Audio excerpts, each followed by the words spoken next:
Електрификацијата на Битола. Електрификацијата на Битола започнала во 1923 година. Идејата била на битолчанецот господин Симеон Бундалевски, студент на Киевскиот политехникум. Тој и неколку инвеститори од Белград набавиле еден генератор со моќност од 354 киловати, кој бил движен од парна машина на дрва. Секој ден гореле по 40 метар кубен дрва.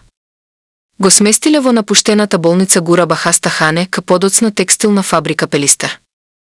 Првата струја протекла во вечерните часови на 24 декември 1924 година. Цела Битола излегла на широк сокак за да го види новото чудо – уличните светилки. Произведената струја била користена за градско осветлување и малку за индустријата и за наетчиството.